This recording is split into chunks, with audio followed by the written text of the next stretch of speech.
Hey everyone and welcome. So you're prepping for your exams, and geospatial tech is on the syllabus, right?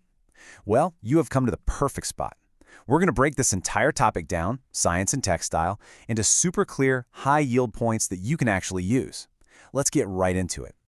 Okay, so here's our roadmap for this session. It's really straightforward. First, we'll cover the three big pillars of geospatial technology. Then, we'll zoom in on each one. Remote sensing, our eyes in the sky. Then GIS, the brains of the operation. And finally, GNSS, with a special look at India's own NAVIC. And you'll definitely want to stick around, because at the end, we're doing a rapid-fire recap of everything you absolutely have to remember for your exam. Sound good? Let's go. So, let's start at the very beginning.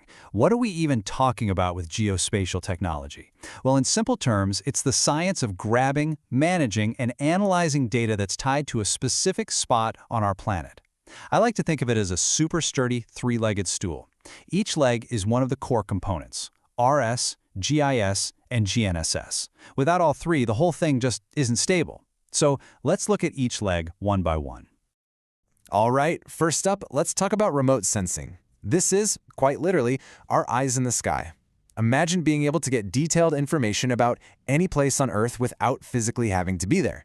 That's the real magic of remote sensing. It's how we get those incredible images from satellites way, way up in orbit. But how does it actually work? Well, it all comes down to energy.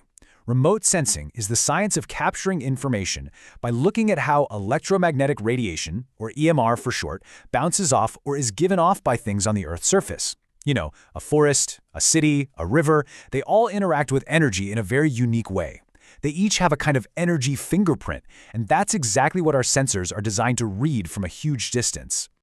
And this whole thing happens in a series of steps, and it makes a lot of sense when you break it down. First, you need an energy source. That could be the sun, or it could be the satellite itself. This energy shoots down through the atmosphere, hits a target on the ground, and then reflects back up. Waiting up there is a sensor on a satellite which basically catches that reflected energy. Finally, that raw data gets beamed back, processed into an image, and then it's up to the experts to figure out what it all means. Okay, now this is absolutely crucial for your exams, so listen up.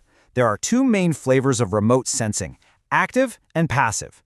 Think of passive sensing like your own eyes. It needs an external light source, usually the sun, to see anything. So no sun, no picture. It can't see at night or through thick clouds. But active sensing, that's a whole different ballgame. It's like a bat using sonar. It creates its own energy, sends out a pulse, and then measures what bounces back. The huge advantage? It works anytime, day or night, rain or shine. And the two big examples you have to know are SAR and LiDAR. And when we talk about this tech, you have to talk about India's incredible capabilities.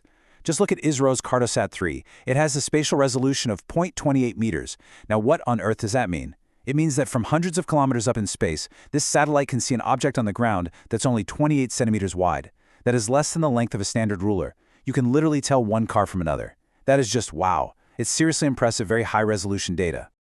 Okay, so we've got our eyes in the sky with remote sensing collecting all this amazing data. But data is just data, right? We need a way to make sense of it all. And that brings us to our second pillar, GIS, or Geographic Information Systems. If remote sensing is the eyes, GIS is absolutely the brain. It's the powerful system that lets us store, manage, and most importantly, analyze all that spatial data to uncover patterns and insights. Now, inside the GIS brain, data is organized in two fundamental ways. This is another one of those core concepts you need to nail down: raster versus vector. It's actually pretty simple. Think of raster data like a digital photograph. It's a grid of pixels, and each pixel has a value. It's perfect for things that are continuous, like elevation or temperature. Vector data, on the other hand, is like a drawing or a map. It uses points for things like cities, lines for roads or rivers, and polygons for things like country borders. And here's the kicker for vector. Each of those points, lines, and polygons can have a whole database of information attached to it, what we call attribute data. And believe me, GIS is not just some fancy academic tool. It is being used right now, every single day in Indian governance. The best example? You've got to know about ISRO's Bhuvan portal. It's this incredible geoportal that basically puts satellite imagery and all sorts of maps into the hands of the public and government agencies. I mean, we're talking about using this for smart city planning, managing our precious forests and water resources, coordinating rescue efforts during disasters, even for precision agriculture to help our farmers. It's a real game changer. All right, that brings us to the third and final leg of our stool, GNSS, or Global Navigation Satellite Systems. This is the tech that probably touches your life every single day. Anytime you open a map on your phone to find your way, that's GNSS. It's all about pinpointing your exact location.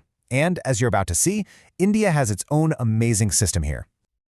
So GNSS is the generic name for any of these satellite navigation systems. Most people just say GPS, but that's actually the American system.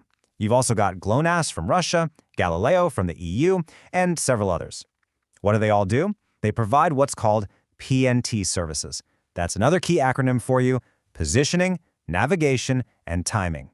And the big story for us, of course, is India's very own regional system, NAVIC. So how do these systems actually work? Well, they all have three essential parts. First, you've got the space segment. That's just a bunch of satellites orbiting the Earth. Second is the control segment. These are the ground stations that are constantly monitoring the satellites, making sure they're healthy and in the right spot. And finally, there's the user segment. Guess who that is? That's you. It's the receiver in your phone, in your car, anywhere that listens for those satellite signals. Okay, you need a way to remember those three segments under exam pressure, right? I've got a great mnemonic for you, and it's perfectly contextual. Just think of an ISRO Special Command Unit. Get it? SCU. S for space, C for control, and U for user. You won't forget that one. So let's talk about NAVIC. And there's one number you have to remember: 7. What's so special about 7? That is the total number of satellites in India's own homegrown navigation constellation, NAVIC. That stands for Navigation with Indian Constellation, by the way. Now here's the really genius part about NAVIC. Its orbital design. See, India doesn't need global coverage like the US does with GPS. We need really, really good coverage over India and the surrounding region. So ISRO did something brilliant. They put 3 satellites in geostationary orbit. Think of them as fixed anchors hanging in the sky over the Indian Ocean. Then they have 4 more satellites in geosynchronous orbit, and these trace a figure 8 right over the Indian subcontinent. The result? No matter where you are in India, at any time of day, there are always multiple NAVIC satellites in view. And yep, you guessed it, we've got a mnemonic for this too. To remember that 3 and 4 split, just think of it this way.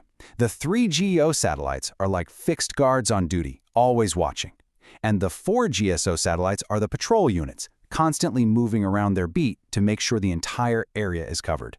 Fixed guards and patrolling units. 3 GEO, 4 GSO. Got it?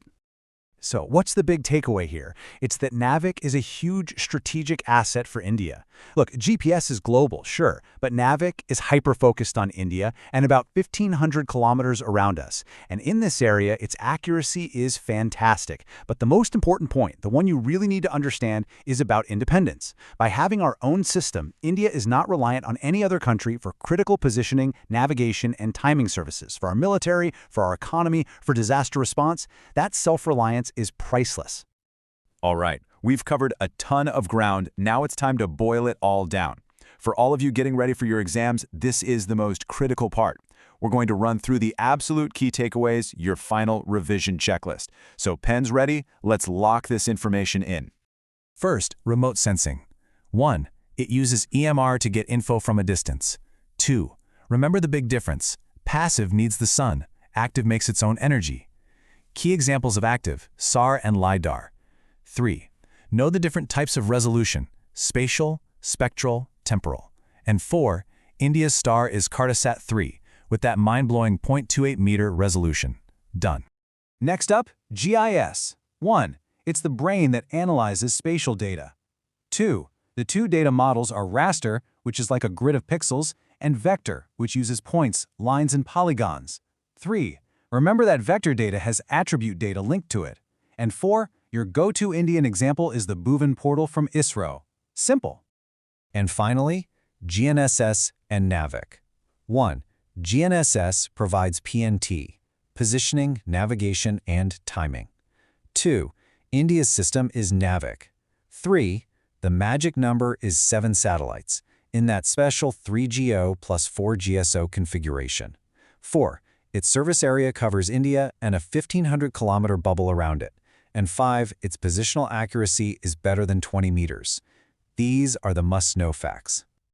And there you have it. That's your high-yield breakdown of geospatial technologies, tailor-made for your exam prep. We really hope this helps you feel more confident. If you want more explainers just like this on other science and technology topics, definitely check out the rest of our channel. And hey, if this helped you out, do us a favor and hit that like button, share it with your friends, and subscribe so you don't miss the next one. Thanks for watching, and all the very best for your exams.